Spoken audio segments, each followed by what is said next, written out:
The Department of Justice is reportedly preparing to arrest a Democratic Congresswoman in connection with recent legal developments. Meanwhile, CNN is raising concerns over the arrival of 59 Afrikaner immigrants admitted under President Donald Trump's policies. Former President Joe Biden has been diagnosed with an aggressive form of prostate cancer.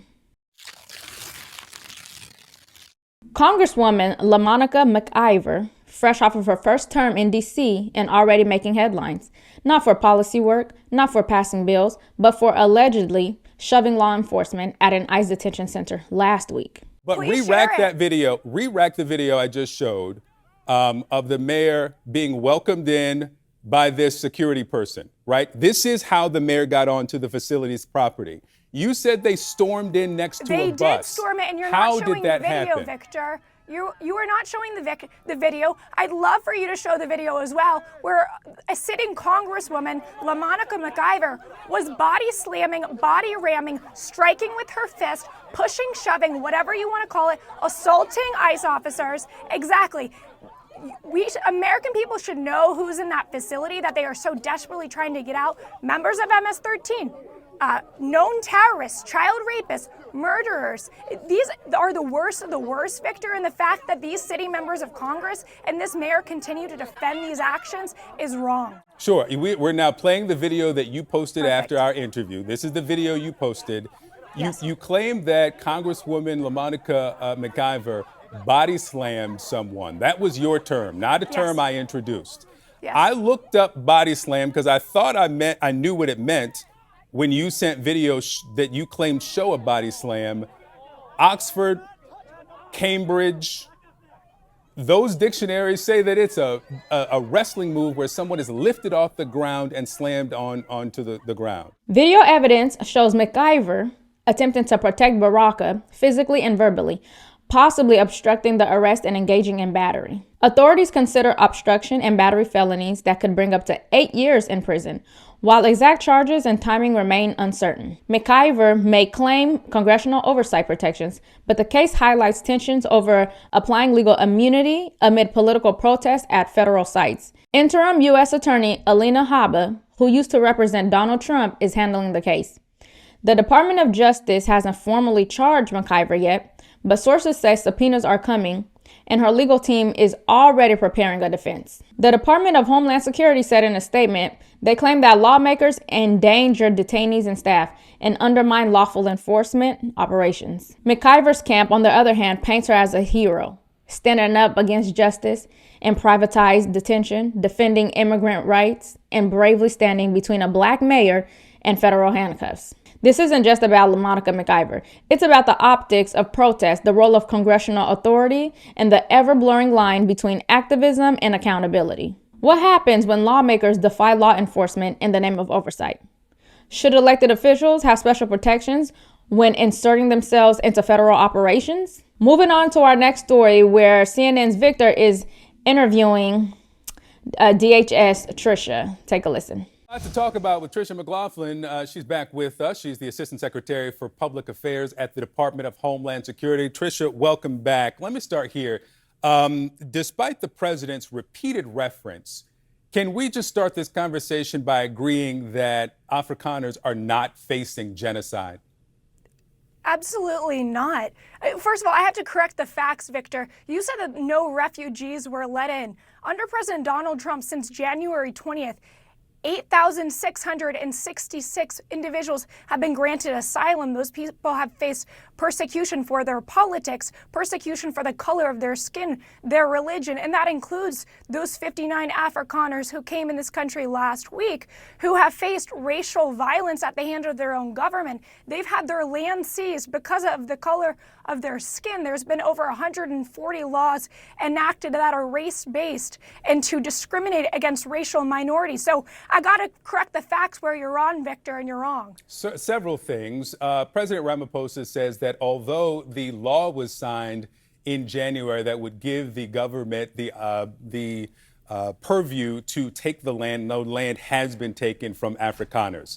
Also, that's President Ramaphosa. He'll be at the White House this week. Take it up with him. Also, the definition of genocide is aimed at extermination, right?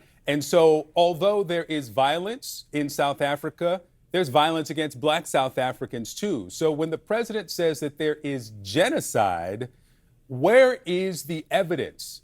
The U.S. has not recognized officially genocide. The United Nations has not recognized genocide. And for the thousands of people who you say were let into this country who've been granted asylum, Absolutely. I'm talking under the Refugee Resettlement Program, which the president froze by executive order early in his administration. Victor, can we take a pause and Sure. recognize the fact that you are defending race-based discrimination? You are defending race-based violence. I'm not defending race-based discrimination in any way. The president uses the term genocide. There is no genocide in South Africa. And frankly, it does a disservice to people in countries around the world who are facing genocide in the Congo, in Sudan, those who faced it in Rwanda and Bosnia and Cambodia. So when the president says that there's genocide in South Africa, it does not exist. We should probably just start with that truth. It's interesting how he completely avoids acknowledging that 8,666 individuals were granted asylum since President Trump took office in January. Somehow, the conversation always circles back to race, and it's exhausting. Two things can be true at once. Everyone, regardless of race or country of origin, deserves a fair chance at asylum. But let's be realistic. If 1 million people in the Congo are fleeing genocide, does that mean that we grant asylum to all 1 million people at once? Let's take a look at this next clip. Okay, if you're going to allow me on your program, I'd like to speak. You're welcome Again, to.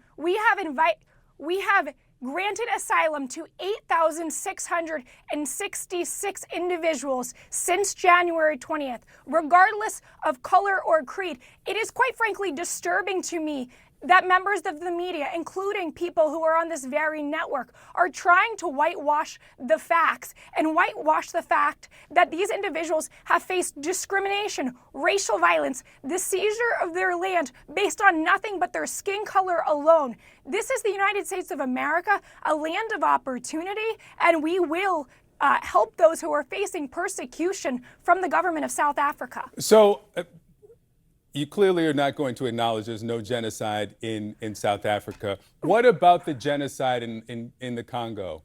Will there be this expedited path available to the Congolese and to the Sudanese who are facing actual genocide?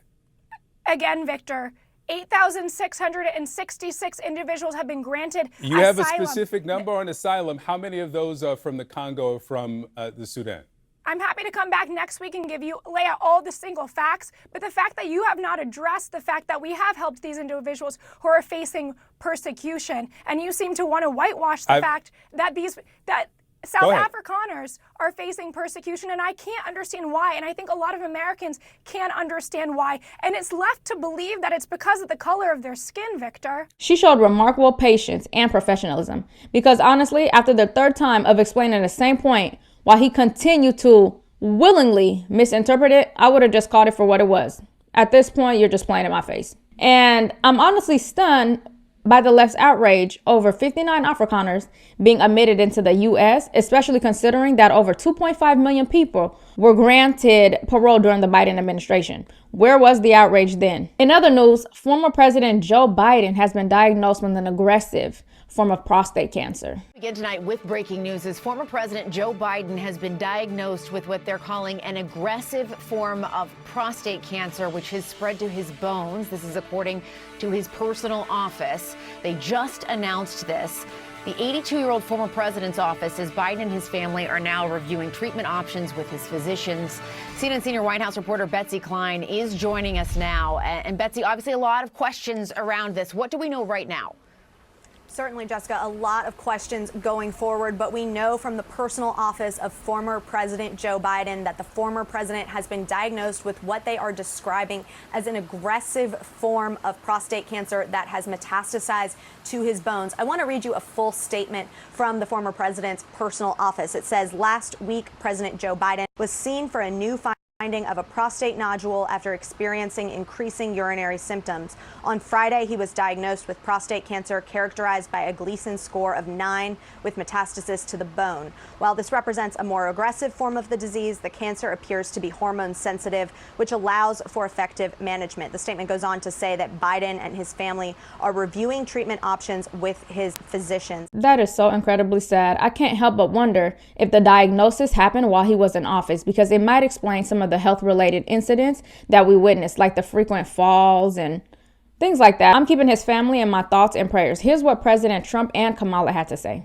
Allies of former President Joe Biden responding to this prostate cancer diagnosis, including current President Donald Trump, as you can see here on social media, on Truth Social, commenting on this, saying, Melania and I are saddened to hear about Joe Biden's recent medical diagnosis. We extend our warmest and best wishes to Jill and the family, and we wish Joe a fast and successful recovery. That on Truth Social from the current president. Also from Kamala Harris, his vice president, saying, Doug and I are saddened to learn of President Biden's prostate cancer diagnosis. We are keeping him, Dr. Biden, and their entire family in our hearts and prayers during this time. Joe is a fighter, and I know he will face this challenge with the same strength, resilience, and optimism that has always defined his life and leadership. We are hopeful for a full and speedy recovery. So two major people there talking about this here on Live Now from Fox. That's all for today, folks. Let me know your thoughts in the comments. And as always, please don't forget to like, subscribe, and tap the notification bell so you never miss an update. Thanks so much for watching this video, and I'll see you in the next one.